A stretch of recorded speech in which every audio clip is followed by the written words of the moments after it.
বিসমিল্লাহির রহমানির রহিম। প্রিয় শিক্ষার্থী, অষ্টম শ্রেণীর বৃত্তি পরীক্ষার্থীর জন্য 2.1-এর পাটিগণিতের একটা সমস্যার সমাধান করার জন্য উপস্থিত হয়েছি।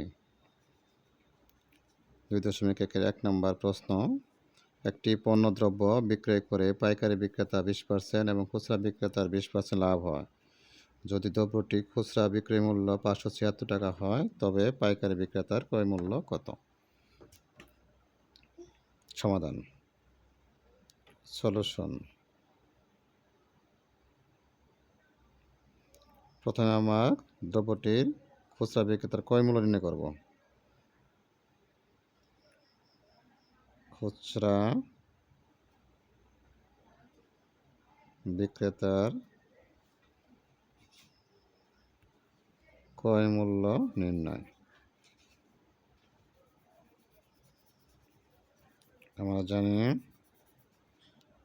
আমরা জানি S সমান C × 1 + R।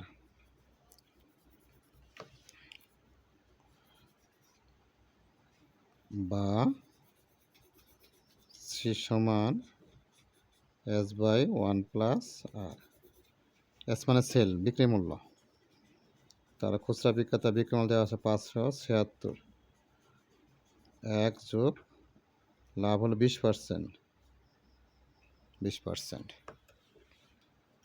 তাহলে আমরা 576 1 যোগ 20% আমরা 100 দিয়ে ভাগ করলে 0.2।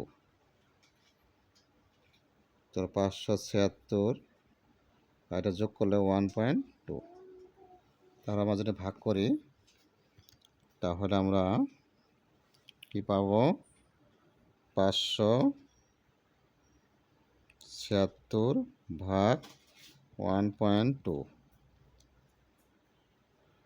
480 টাকা। 480 টাকা।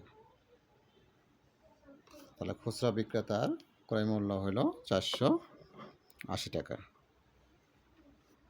তাহলে খুচরা বিক্রেতা কিনছে কার কাছে? পাইকারি বিক্রেতার কাছে। সুতরাং পাইকারি বিক্রেতার বিক্রয়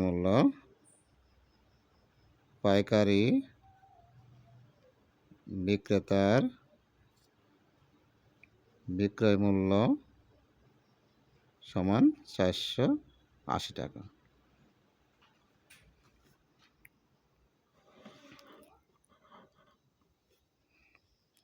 সুতরাং পাইকারি বিক্রেতা ক্রয় মূল্য, পাইকারি বিক্রেতার ক্রয় মূল্য নির্ণয়। আমরা জানি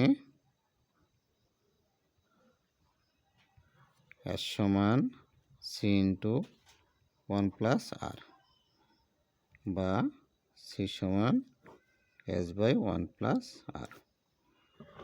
তাহলে S মানে বিক্রয় মূল্য, পাইকারি বিক্রয় মূল্য 480, আর 1 + R এর মান এর আগে বের করছি 1.2, কারণ তারও 20% লাভ, উভয়েরই 20% লাভ।